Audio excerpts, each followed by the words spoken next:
Welcome to Schoenbrunn, the most important palace of Vienna. It's sort of like the Versailles of our city. The palace and all the gardens were built from the end of the 17th throughout, let's say, the following 100 years. Always was something added to it. It's 2 square kilometers of gardens, 1,441 rooms of palace, and that's what we are going to show you today. So please come with me.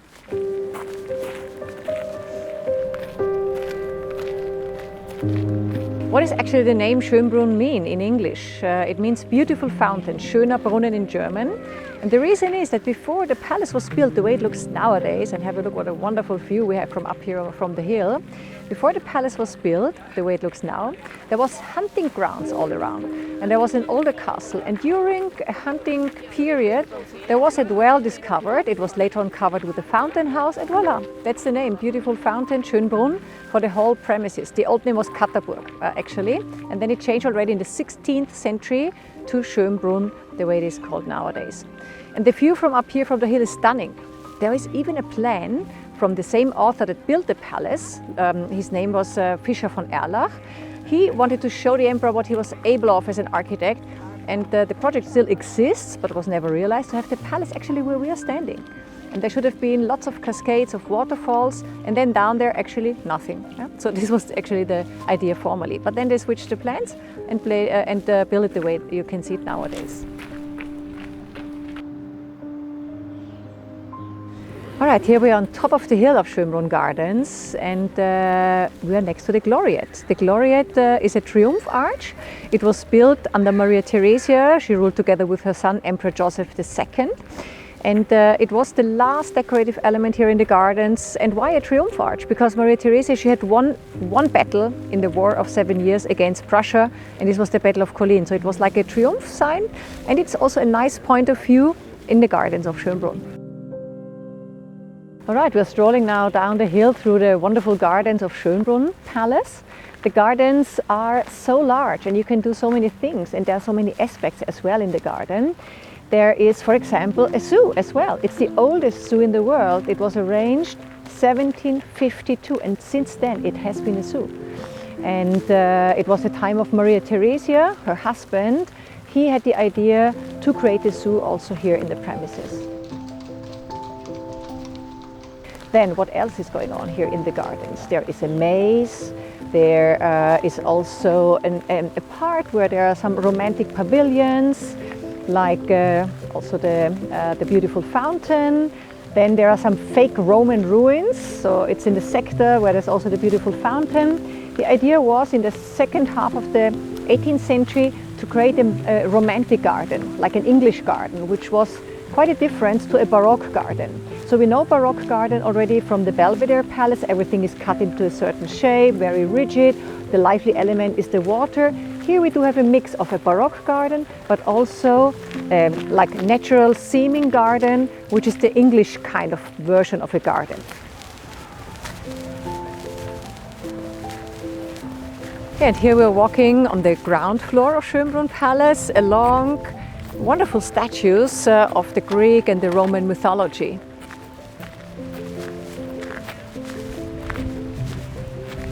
Yeah, and as we approach now the main palace, you can see it has a very special kind of color, kind of special yellow. It has actually the name the Schönbrunn yellow. It's an ochre kind of yellow, and it changed a few times the color. So the original color was yellow, and then according to who was in power, they changed the color. Once it was even pink and gray, then it was kind of beige, and now it's again yellow since the second half of the 19th century. Yellow is actually a very important color. You find it also in many other palaces in the world because it refers to gold. And gold is a very royal, very imperial color. And of course, that's what they wanted to point out. And of course, choosing also a special yellow, not just any yellow, but this is the Schönbrunn yellow, kind of ochre also color, very elegant color itself. The palace is today still a place where people live, but it's also a museum. So you can visit where the imperial family slept, ate, partied, throughout the 1700s and 1800s and until 1918, the very end of the empire, which actually happened here at Schoenbrunn Palace. And the wonderful thing is, once you stroll through Schoenbrunn Palace, wherever you come to, there are so many different views. Just look around.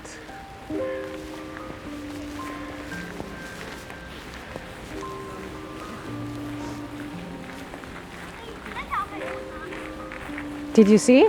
And now we are walking to the main palace.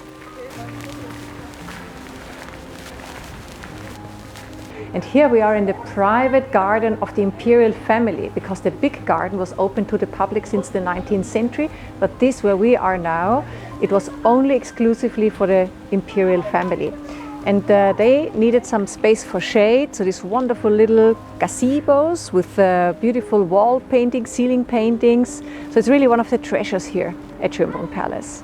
Well, and actually it's like coming home for me, but well, it's not my home, but you could live here actually. So on the upper floors there are still some apartments.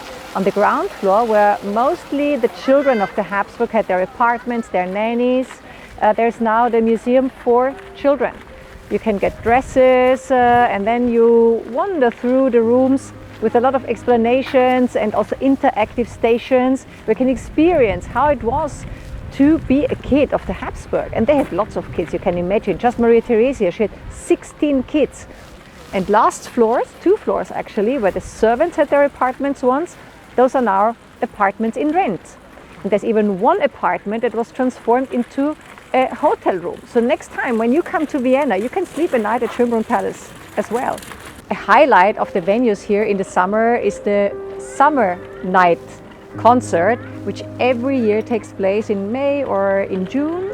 And it's a free concert. And the whole garden is full of people listening and enjoying music of the Vienna Philharmonic Orchestra, with every year different kind of guests, opera singers. Yeah, it's really a wonderful project.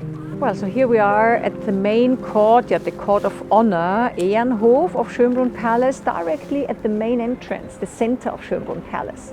It's a very typical reference to the architecture of Versailles with the different bulging out pavilions. Very classical structure in the center, the ballroom, where you have the access directly from a staircase from outside. Actually, the staircase was built only in the mid of the 18th century. It was different before. And there is a very long stretched out ballroom inside, the Große Galerie, which is more than 40 meters long and 13 meters wide. The family used the ground floor and the central floor. The servants had the upper floors. They even squeezed the floor in under Maria Theresia in the mid of the 18th century, because she was actually the first person who said, I don't want to come here only for maybe some weeks in the summer. I want to be here from April until November. And so she did. So she had everything changed inside to have more space for the kids, for the servants, to have more representative functions, because all her ministers, up to 1,000 people, moved from the Winter Palace, from the Imperial Palace, the Hofburg, over here to Schoenbrunn. And they even brought every little detail. Today it's only 6 kilometers, but in those days they needed lots of horse carriages for all the cutlery, for the silver, for the porcelain. So they were actually too greedy to have an extra, let's say, set up here. They brought everything over here to Schoenbrunn. And you can see it in the treasury or in the silver chamber in the Imperial Palace in the city center, what they moved from one household to the other. It's really worth to see it. Yeah, so we're now walking upstairs where guests still nowadays can get into the ballroom. And did you know that Schoenbrunn Palace was already open to the public before the end of the empire? Some of the rooms here from the center to the east were open to the public because Emperor Franz Joseph, who was widower since 1898, his wife, she was assassinated, Elizabeth, he decided, I want to be here also in the winter, so he spent a lot of time here, but he said, I don't need all these rooms. We can open part of the space also to the public, and that's still today open to the public. That's the highlight tour in Schoenbrunn Palace. Well, so many important people spend time here at Schoenbrunn Palace. Just to mention Maria Theresia, of course, and her famous guests. Little Mozart, he was only 6 and he was invited to play here at Maria Theresia's house for a private concert. And then, of course, also Joseph Haydn, the fatherly friend of Mozart. And not only musicians, but Napoleon was here a guest. Actually, he was not invited.